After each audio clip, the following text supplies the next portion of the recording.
Hello friends, আজকে আমরা চলে এসেছি পি ফর ফিজিক্স ফোরাম গ্রুপেতে, যেখানে আমরা বেসিক্যালি আলোচনা করব ফিজিক্সের কিছু বেসিক জিনিস নিয়ে। তো আজকে আমাদের topic simple harmonic motion SHM.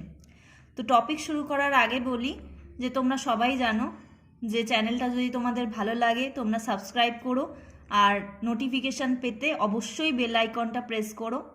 নিচে সাবস্ক্রাইবের অপশান অ্যান্ড বেল আইকন দেওয়া আছে।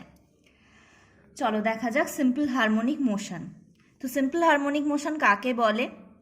যখন কোনো একটা বস্তু তাকে আমরা হালকা দুলিয়ে ছেড়ে দিলে বস্তুটি পুনরায় তার পজিশনেতে ফিরে আসে এবং এই গতিটা বারবার চলতে থাকে, তখনই আমরা তাকে বলছি কি সিম্পল হারমোনিক মোশন। যেমন একটা পেন্ডুলাম, তাকে আমরা কি করলাম, সামান্য অ্যাঙ্গেল করে ছেড়ে দিলাম, তাতে কি হবে, পেন্ডুলামটা সেই অ্যাঙ্গেল থেকে আবার এদিকে ওই সেম অ্যাঙ্গেলেতে দুলতে থাকবে। এবার এই দুলতে থাকছে কেন, এবার যেখান থেকে আমরা শুরু করেছিলাম সেখান থেকে শুরু করে বারবার এই যে দোলাটা, এটাকেই বলছে সিম্পল হারমোনিক মোশন বা পর্যাবৃত্ত গতি। তো এই সিম্পল হারমোনিক মোশন বা পর্যাবৃত্ত গতি একটা টাইম ধরে হচ্ছে। তার মানে কি, যে কোনো একটা বিন্দু থেকে যাত্রা শুরু করে সেই বিন্দুতে ফিরে আসতে, অর্থাৎ একটা পূর্ণ দোলন সম্পন্ন করতে যে সময়টা লাগে তাকেই আমরা বলছি কি টাইম পিরিয়ড। টাইম পিরিয়ড তাকে বলছি। আচ্ছা, এবার আমরা আসছি কি, যে পূর্ণ দোলন যে কথাটা বললাম, পূর্ণ দোলন মানে কি, যে একদম এক্সট্রিম পজিশানে গিয়ে আবার এই পজিশানটাকে ওভারকাম করে এটায় যাওয়া, এটাকেই একটা বলা হচ্ছে কি পূর্ণ দোলন, ফুল অসিলেশন হচ্ছে। এবার চলে আসব একটা ওয়েভ। এখানে কি করছি, যে দেখো এই জিনিসটার সিম্পল হারমোনিক মোশন হচ্ছে মানে সেখানে কি কাজ করছে, একটা ওয়েভ কাজ করছে। এবার ওয়েভটা যে কাজ করছে সেই ওয়েভটাও কি আমার সিম্পল হারমোনিক মোশনের মধ্যে। কারণ তোমরা যারা সায়েন্স নিয়েছো তারা অবশ্যই জানবে, ম্যাথসে সাইন ওয়েভ পড়েছো। সাইন ওয়েভ কি হয়, এই শুরু হচ্ছে সাইন 0 থেকে শুরু হয়ে এই একটা ফুল ওয়েভ কমপ্লিট করলো, আবার তো সে ওয়েভ শুরু করছে, তাহলে এটাও একটা সিম্পল হারমোনিক মোশনে যাচ্ছে। সেই জন্য আমরা এর অসিলেশনটাকে এইভাবেই দেখাতে পারি, x equal to a sine omega t, যেখানে কি হচ্ছে, এক্সটা হচ্ছে এর বিস্তার, এটাকে আমরা বলবো, এক্সটাকে আমরা অ্যাকচুয়ালি বিস্তার বলবো না, সরি ভুল বললাম, এখানে এটাকে বলবো আমরা অ্যাম্পলিটিউড বা বিস্তার, আর এক্সটাকে কি বলবো, এর পাথ ট্র্যাজেক্টরিটা, that is sine wave trajectory. এটাকে আমরা কসও নিতে পারি, যদি ওয়েভটা আমার এইভাবে শুরু হয় আমি এটাকে কস ওয়েভ হিসেবে নেব। ওকে, এবার ওমেগাটা কি, ওমেগা টিটা হচ্ছে ফেজ, অর্থাৎ এ কোন দশাতে থাকছে, মানে এর অ্যাঙ্গেলটা কত, মানে এর পজিশানটা কত। একটা পার্টিকুলার টাইম, ধরা যাক এখানে একটা পার্টিকুলার টাইম আছে টি ইকুয়াল টু T1। এই T1-এতে ওয়েভটার ঠিক পজিশানটা কত সেটা আমরা এখান থেকে জানতে পারবো। আর ওমেগা ইকুয়াল টু সবসময় মাথায় রাখতে কত হবে, ওমেগা ইকুয়াল টু 2π/T। টিটা হচ্ছে টাইম পিরিয়ড। এবার দেখো এক্স ইকুয়াল টু আমরা কি পাচ্ছি, এ সাইন ওমেগা টি। এবার আমরা যদি ডিফারেন্সিয়েট করি এটাকে, mathematical differentiate, that is dx/dt, তাহলে এখান থেকে আমরা কি পাচ্ছি, এ ওমেগা কস ওমেগা টি। আবার এক্সটাকে আমরা যদি এইভাবে রিপ্রেজেন্ট করি, যে sine omega t equal to x/a, তাহলে এখানে কি আমরা এটা বসাতে পারি, যে a omega equal to √1 minus sine square omega t. তাহলে এখান থেকে বলাই তো যেতে পারে যে a omega equal to √1 minus x² / a², that's mean a omega into √a² minus x²/a। তাহলে এ সিম্পলি কেটে গিয়ে এখান থেকে আমার চলে আসছে কি omega into √a² minus x²। আবার আমরা কি জানি, dx/dt, that is instantaneous velocity.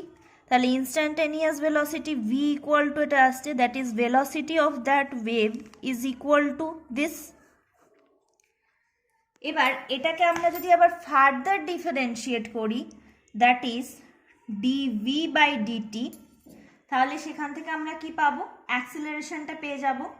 That is এখান থেকে দেখো আমরা পাচ্ছি খুব easily minus a omega square sine omega টি, কারণ এটাকে দুবার ডিফারেন্সিয়েট করতে হচ্ছে, এই জিনিসটাকে দুবার ডিফারেন্সিয়েট করলে এটাই আসবে। তো এবার ডিভি বাই ডিটি মানে কি হয়, অ্যাক্সিলারেশন, তাহলে acceleration a equal to minus a omega square sine omega t. এবার বলছে যে এই যে ওয়েভটা প্রপাগেট করছে, এই ওয়েভ প্রপাগেশনে তো একটা এনার্জি লাগে, ওয়েভটা যে প্রপাগেট করছে তার মধ্যে এনার্জি কি থাকবে, কাইনেটিক এনার্জিও তেমন থাকবে, আবার পোটেনশিয়াল এনার্জিও থাকবে। তো ওয়েভটার যখন আমরা কাইনেটিক এনার্জি বার করতে যাব তখন আমাদের কি করতে হবে, কাইনেটিক এনার্জি মানে আমরা কি জানি হাফ এমভি স্কোয়ার, তাহলে কাইনেটিক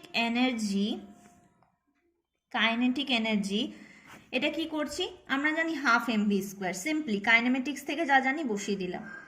এবার এখানে আমরা ভি বার করেছি, রাইট, তাহলে হাফ এম ভি স্কোয়ার মানে কি করছি ওমেগা স্কোয়ার ইন্টু এ স্কোয়ার মাইনাস এক্স স্কোয়ার, যেহেতু রুট আছে উঠে গেল রুট, তাহলে আমি এখান থেকে পাচ্ছি কি half m omega square a square minus half m omega square x square.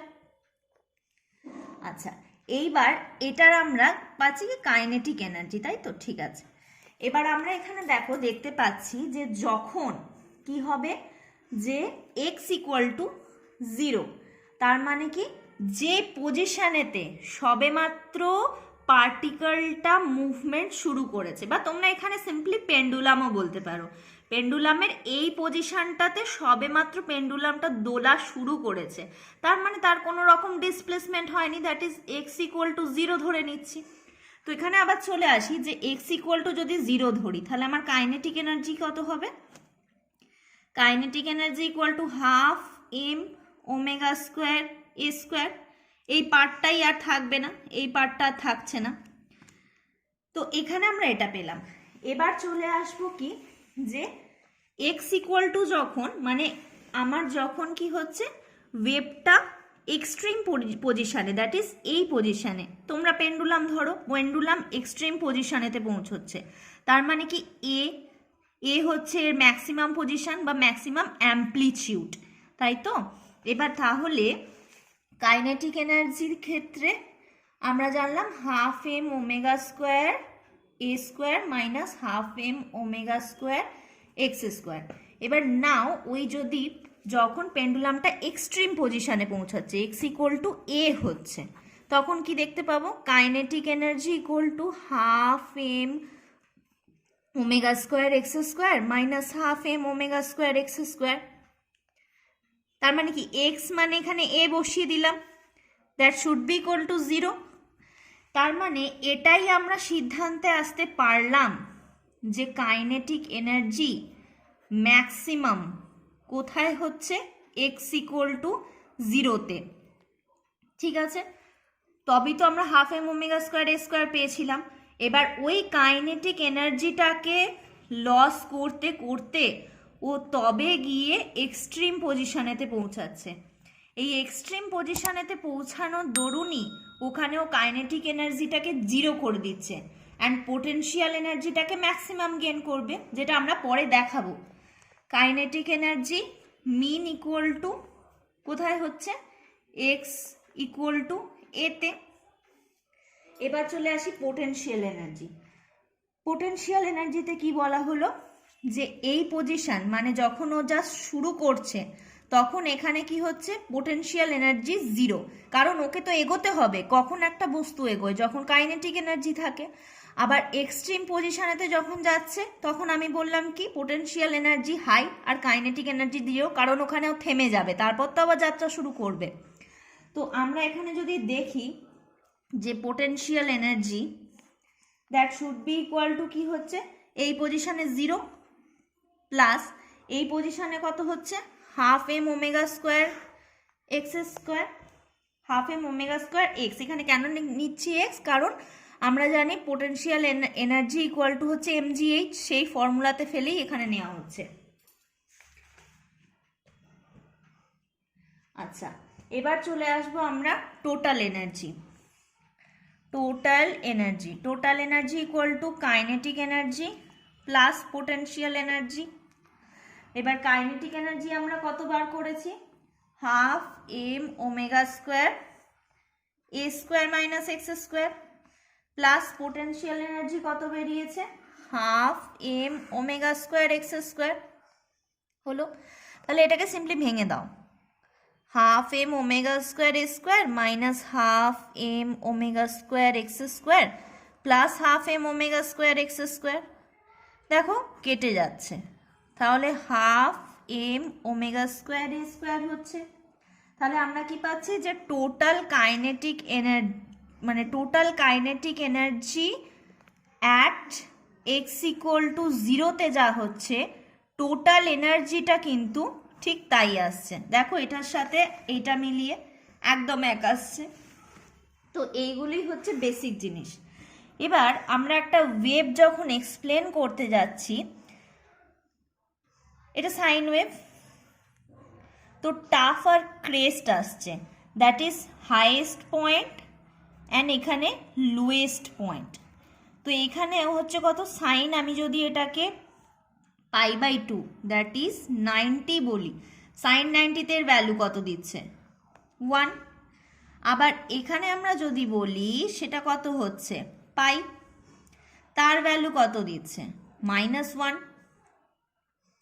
আবার সাইন 0, এটাতে 0।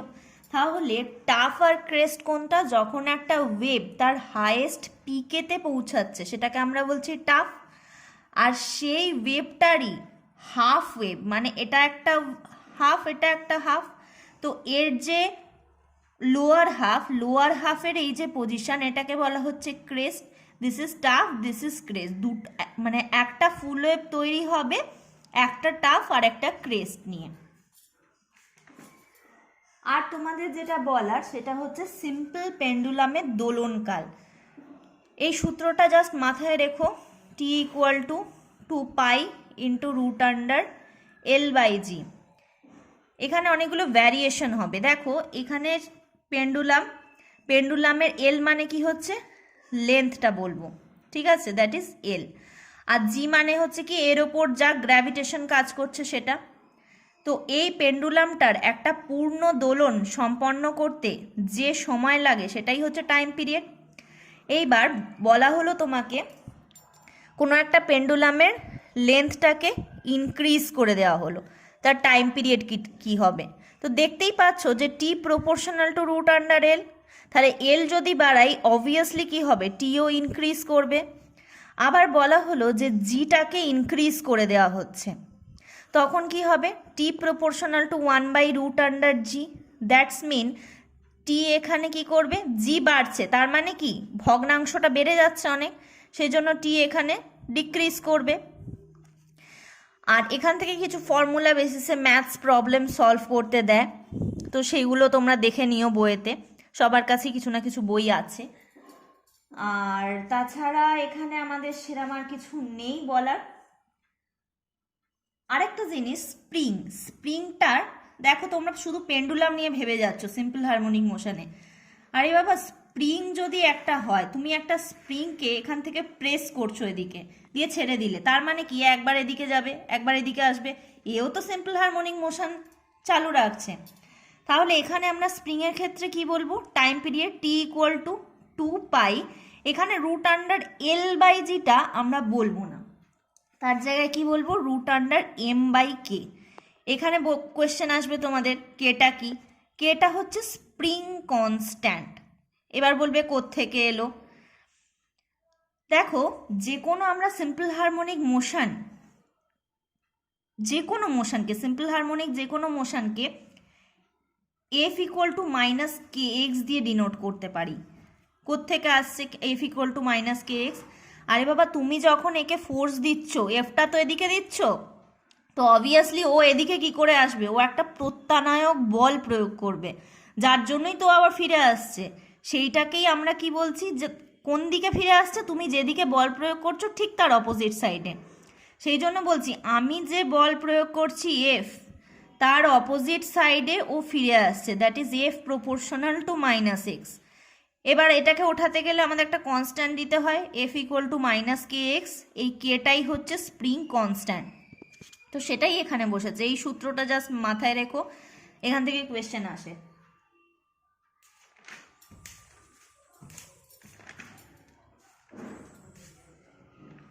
ব্যাস, আজকের ভিডিও এই অবধিই থাক। এটা মোটামুটি ওভারঅল তোমাদের বোঝানো হলো সিম্পল হারমোনিক মোশনের ওপর। নেক্সট টাইম এটা তোমরা পড়ো ভালো করে, এরপর থেকে এটার থেকে অঙ্ক করানো হবে নেক্সট ক্লাসেতে।